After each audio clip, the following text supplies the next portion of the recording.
right, good morning. It is 8:30, the Community Voice program, brought to us by Tanner Health System. I am hosting the program today. Yours truly, your morning news host, Adam Uglum, here for a half hour of your local youngster political insight right here on News Talk 1330. A whole half hour with a couple of one-minute commercials here to talk about important national topics. And today I thought it was extremely appropriate to discuss the XL Pipeline. Now, it's not something I've discussed yet in the months of political ping-pong that's been going on with the topic. So if this is the only political insight you get, you probably aren't familiar at all with the Keystone XL Pipeline. I try and stay a little off of the mainstream when it comes to talk radio and talk about just different things in general. I do series on Thomas Jefferson, other American political thought. MLK Day, we did the letter from a Birmingham jail and how important a piece of American political thought that was. And anyway, so I thought it was highly appropriate to finally talk about the Keystone XL Pipeline today, considering that the president closed the door on that. Anyway, again, after months of playing political back and forth with 20,000 mostly union jobs, and Republicans would argue back and forth that it was 100,000 jobs or 119,000 jobs, and then you had other people saying that it was only going to be 5,000 jobs. Whose numbers are correct? Well, I'll tell you right now, neither are, because it's going to take about 6,000 to 7,000 people to build the pipeline, according to the TransCanada firm who is doing many of the studies on the Canadian XL Pipeline. And Republicans are kind of taking this optimistic high road to say that, well, by creating these 7,000 jobs, the $7 billion investment that is privately funded, this is not a government project to create jobs. It is merely a federal thing because it's a Canadian to American business venture, so it has to be approved by the executive branch, the State Department. So that's how the president gets involved in this, if you're curious how that works. So who's right on the numbers? Well, technically they're both kind of right. Technically, only 5,000 or 6,000 jobs will be created because that's all it takes to build this pipeline. But it's a $7 billion investment that's going to purchase steel, fuel, trucks, equipment all across the country. So technically, we're probably looking somewhere more in the middle, between 50 and 100,000 jobs by the time you inject $7 billion into the economy, because you're going to have 7,000 workers spread out all over the Midwest who are going to be staying in hotels, who are going to be eating food with the money they're earning. I know several people who work on the Union Pipeline, for example. I assume it's a similar deal where they travel to different parts of the country, and two different teams, for example, work towards each other, and then they both move and work towards each other again. When it comes to a project like this. So, anyway, the Obama administration did shut the door on this thing yesterday, killed this, albeit very controversial, Keystone XL Pipeline, which would have carried crude oil from Canada to the Gulf Coast refineries down in Texas. Now, interestingly enough, a lot of the criticism against the tar sands oil, I just had this kind of epiphany before I came into the program, that a lot of the criticism is that it's a very costly process to refine tar sands oil and requires a lot of water and steam. And billions of gallons of wasted water, for example, is the argument against tar sands oil.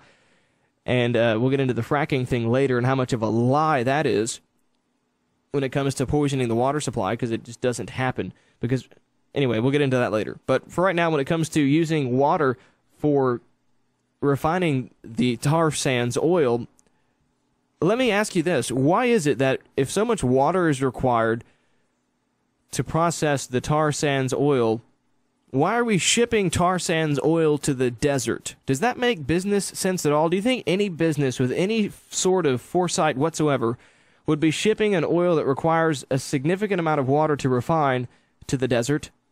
Because it's going to be refined in Texas, near Houston, actually. So here is the release from the State Department from yesterday. Today, the State Department recommended to President Obama that the presidential permit for the proposed Keystone XL Pipeline be denied, and that at this time, the TransCanada Keystone XL Pipeline be determined not to serve in the national interest. The president concurred with the department's recommendation, which was predicted on the fact that the department does not have sufficient time to obtain the information necessary to assess whether the project in its current state is in the national interest. Since 2008, the department has been conducting a transparent, thorough, and rigorous review of TransCanada's permit application for the proposed Keystone XL Pipeline project. So there's a couple things that I got to get into before we start talking about this, is that, okay, jobs are clearly the big issue in the political arena right now. Employment is not good. Unemployment is not good. We keep hearing about the unemployment going down last month and the month before. I'll believe it when I see it continue. Because, again, it's January and December and February when we have lots of seasonal hiring and we've had very minor downticks in the unemployment rate. And, again, the unemployment rate is far more complicated than the unemployment rate. You have to also look at labor force participation. You have to look at employment rate, not just unemployment, to really get an accurate scope of what's going on here. So, for example, politicians tend to get very overly optimistic with jobs reports. So let's go back to October 2006 when there were just about 64 million people working in the United States. And then we go to June of last year, there are, the number's a little small, 57.5 million workers, actually in September of last year, according to this chart. This is numbers from the Bureau of Economic Analysis. And we've all heard this before. If we listen to talk radio, we all know the workforce is smaller. So, sure, jobs are being created, but the workforce has shrank. People are not looking for work. There's a large number of people who've gone to school, things like that. So it's awfully hard to say, oh, well, look, unemployment's come down. Well, but there's fewer jobs. How does that work? Unemployment's gone down, but there's fewer jobs. Well, it's because people aren't looking for work. Largely, they're discouraged. They've gone to school. They're working. Also, we have to look at who's working part-time, too. If you include those who are part-time but would like full-time work, we're looking at 17 or 18% of the population who can't find work. So, you remember, all this stuff coming out of the White House, coming out of Washington, D.C., in general, doesn't matter, left or right, is all going to be cherry-coated to a degree to make themselves look good because, again, remember, all of these people are more concerned about getting reelected than they are anything else. So, another thing to get into is the topic of fracking and the misinformation on this Keystone XL Pipeline thing. We'll get into that when we get back, but I just wanted to get into this whole jobs creation thing because it's clearly a big issue at the national level. Lots of politicians very concerned about it, and what's interesting to me is that we have unemployment numbers right now that are most similar to the Great Depression in any time in American history. We've got long-term unemployment where people are unemployed for an average duration of almost 20 weeks. We're getting very near to the average unemployment duration as the Great Depression, yet we're being told that things are getting better. So who do we listen to when it comes to this? Now, unemployment insurance, has been extended to 99 weeks. I think the original amount was 26 weeks. Then they extended it to 50 weeks and then 99, so it wasn't 100 because 100 sounds... It's like buying something at the dollar store that's 99 cents. It's really $1. But it sounds better because it's less than $1. You can advertise it as less than $1. Just as politicians advertise that unemployment would not be extended further than 100 weeks, and it's 99 weeks. It's all political badminton, we'll call it, back and forth. So back after the break, we'll talk about some of the misinformation about the Keystone XL Pipeline and this whole fracking thing and why people are up in arms about it. I'm half tempted to read you some of the erroneous facts on this very progressive website. It's interesting. You can find a website that says one complete set of things about the same topic and another website that says the polar opposite of the other website. So whose numbers do we trust? Back after the break. The problem we ran into last year, it snowed so much. Well, that's certainly not the soundbite that I wanted.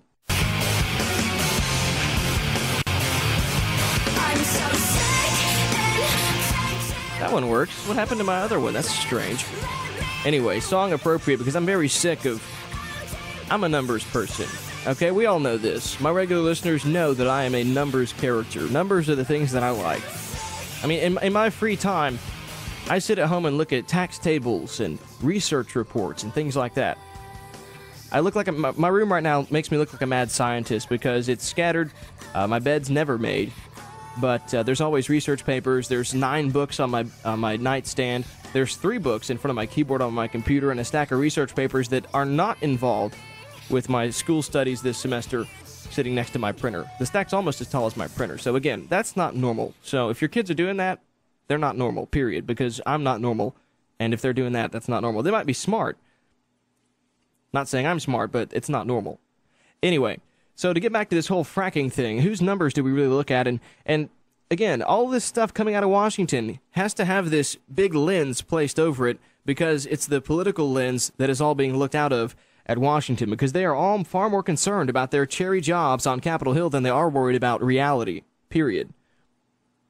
Politics often gets in the way of economics, history, science, because it's far more important to get reelected than it is to tell the truth. So what is it that is driving President Obama to hold the Keystone XL Pipeline hostage, and now he's killed it?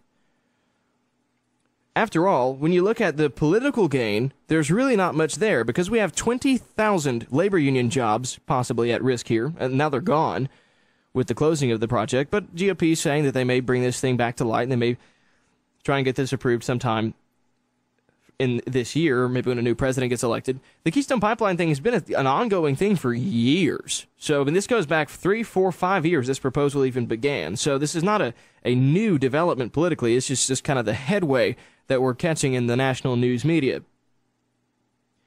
So what's interesting to me is that the labor unions, which are largely Democratic, are the ones who are being shafted here by the decision to not build the Keystone XL Pipeline. So where are their votes going to go when you tell a labor union that consists of 50,000 members in the Midwest that you can't have your Keystone XL Pipeline because of political reasons, because Obama is trying to garner support or sympathy, perhaps, I'm not sure what he's trying to get, from the environmentalists. And I guess he's trying to take the fewest losses. And I guess he's thinking that the environmentalists across the country are going to garner up behind the president with regards to that. But the really surprising thing to me is that we have tens of thousands of miles of pipelines between the U.S. and Canada, between the U.S. and Mexico, that transfer crude oil, natural gas, all sorts of things. And one of the earliest criticisms is about the environment and the effect on this one particular pipeline. So the first thing I noticed with this whole argument is that, okay, so we've got tens of thousands of pipelines already, and now we're concerned about the environment? How come there haven't been big news stories on TV, not that I watch TV all that much, about pipeline spills and accidents in the past 10 years and how serious they are? But the principal government spokesperson on the scientific side of the Keystone Pipeline appears to be NASA's very own James E. Hansen. And if you're not familiar with who he is the man who lit the bonfire of the global warming vanities back when I was a twinkle in my mother's eye in 1988. I mean, if you just Google search, and you can do that today because it's not locked out, Hansen Keystone Pipeline, it yields 5.1 million hits. Now, if you Google search Holdren Keystone Pipeline, I think now you get about 80,000 hits. And he was, in the past, Mitt Romney's science advisor, John Holdren. The result of this kind of disproportionate influence is it's high time to have an in-depth look at what Hansen is advocating here. According to Hansen, if the pipeline is built, it would be game over on climate change. The tens of thousands of miles of pipelines we have now haven't caused any issues, but this particular pipeline would be game over. If the Alberta tar sands oil that passes through the pipeline is combusted, Hansen says that we won't be able to preserve a planet for our children and grandchildren, quote. Now, I don't want to get too much into the climate change argument, but in the last 100 million years, the atmosphere's carbon dioxide concentration has, at several points, been higher than it is now.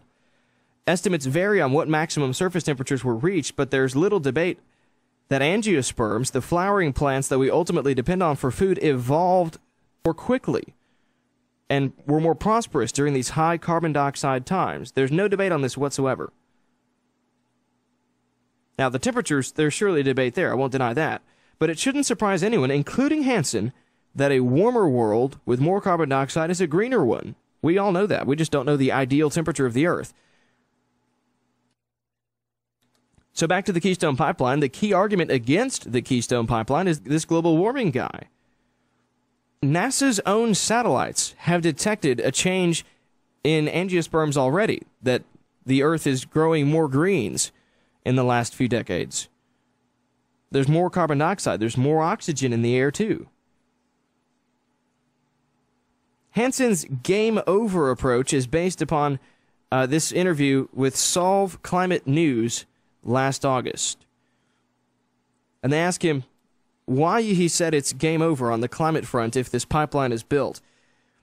And Hansen says that President Bush said that the U.S. was addicted to oil, and that is the question that is facing President Obama.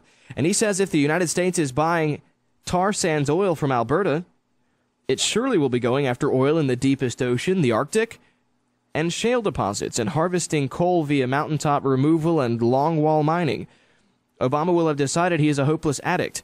So Hansen is saying that if we drill for oil around the world, say we fracture shale deposits, which largely produces natural gas far more than it does oil, and mine for coal, that the planet is toast, and that the president is an addict. So just to be fair, let's see what Hansen says we must or must not do. So let's take a look, and this is according to the annual energy review from the Department of Energy.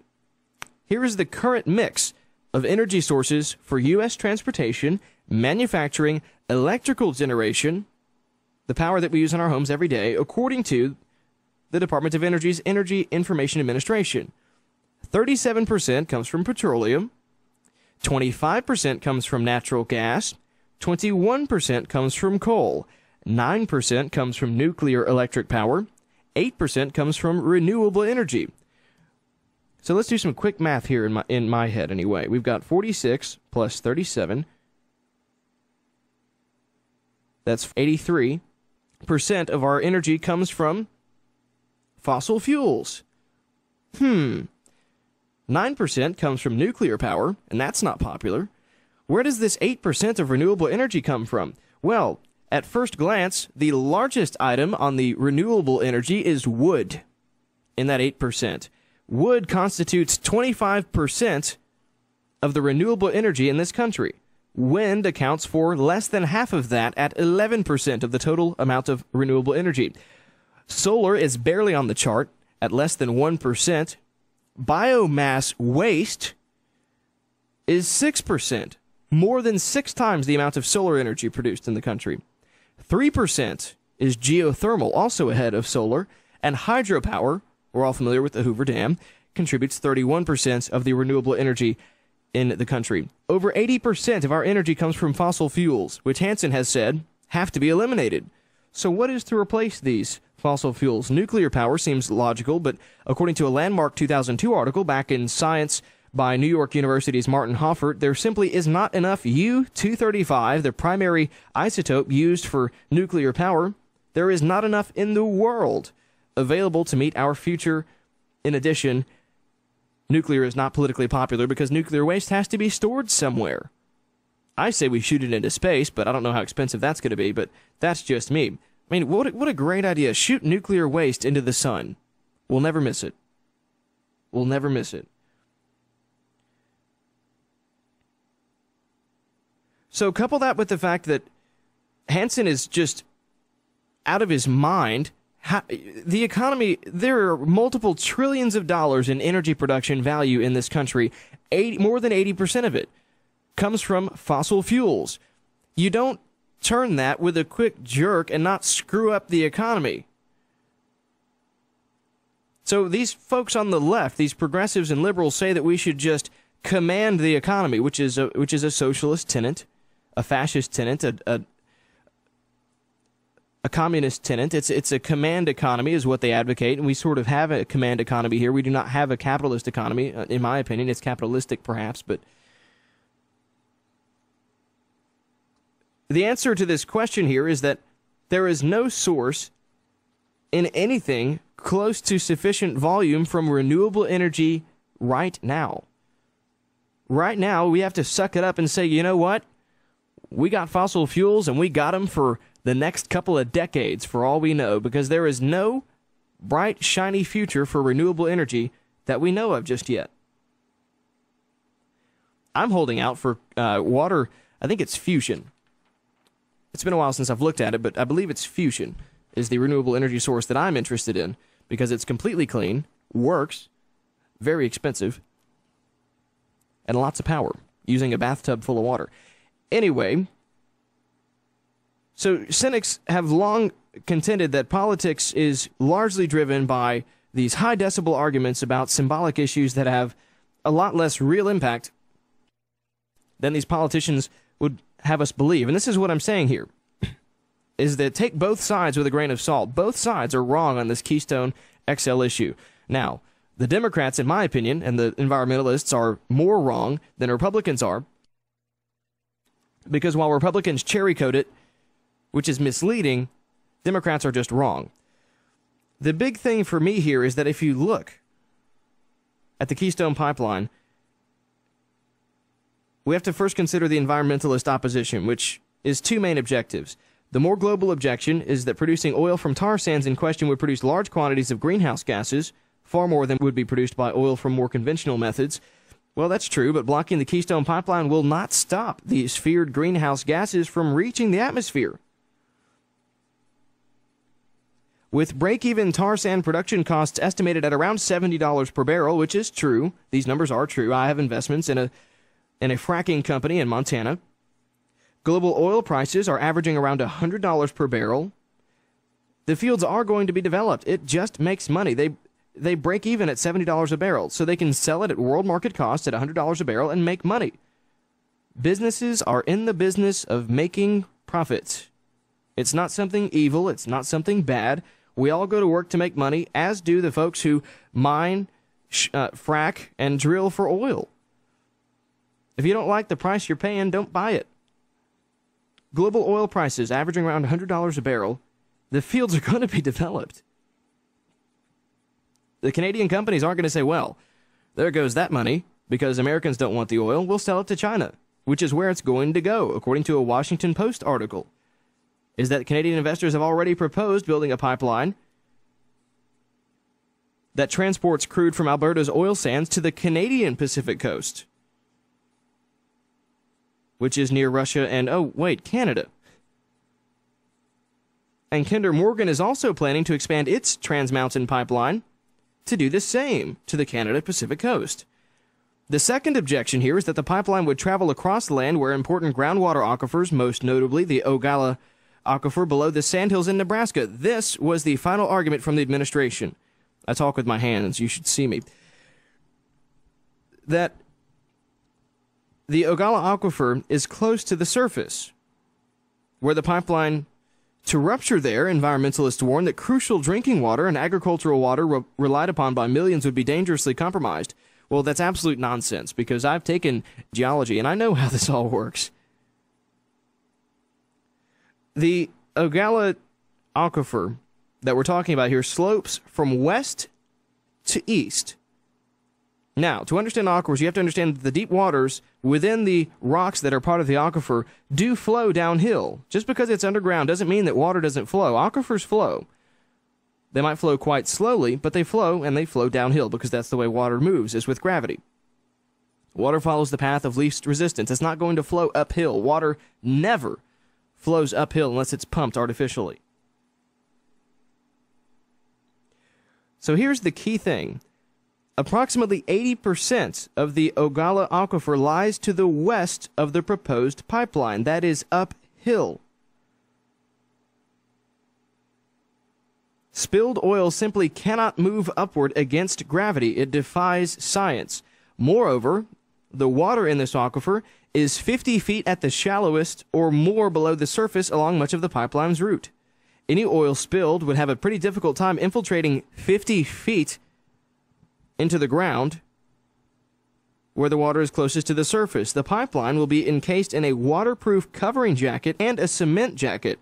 Finally, the highly varied layers with the rock formation that houses the Ogallala would itself serve to localize the impact of any contamination.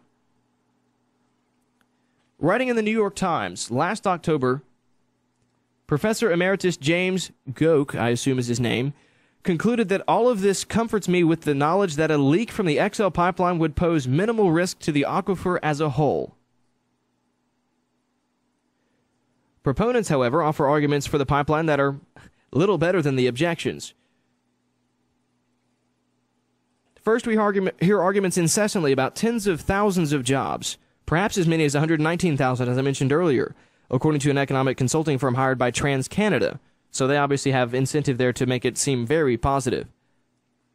But even TransCanada itself acknowledges that only 2,500 to maybe 5,000 at the most would be required to build the pipeline. The remainder of the alleged jobs come from adding jobs already created, or in many cases already come and gone from Keystone's previous pipeline expansion investments to the jobs that would follow from letting the rest of the project go forward, buying steel, as I mentioned earlier, trucks, things like that to build this thing.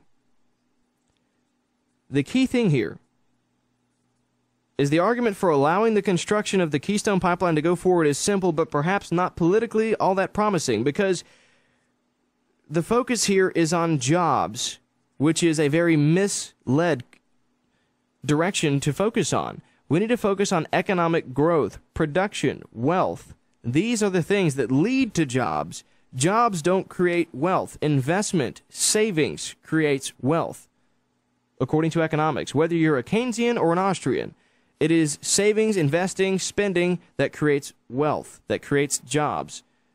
It's not the other way around. You don't create the jobs if there's not money to be made there, if there's not money there already. You've got to have money to make jobs. You have to pay people. You have to make it profitable. Otherwise, people aren't going to put their money there. The federal government should not needlessly frustrate markets and the gains from trade that go to market participants, firms, consumers, and workers.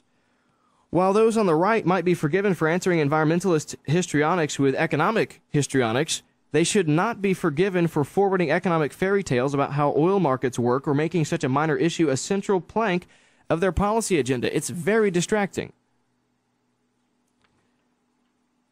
The key thing here is that it is not about jobs, period. That you don't create jobs by creating jobs. You create jobs by promoting investment and an environment for which businesses create jobs. And we all know this. I'm preaching to the choir here. The show available later today on my website at libertariat.wordpress.com. Hope you enjoyed the program. I also take emails, comments, questions, and concerns. Gotten plenty of emails from listeners on future show topics. Look forward to hearing those. I do appreciate emails and guidance and advice for future show topics. Again, I accept those at libertariat@gmail.com. The website again is libertariat.wordpress.com. If you'd like to check that out. Hope you enjoyed the program. I gotta go. Hard to believe a half an hour disappeared that quickly.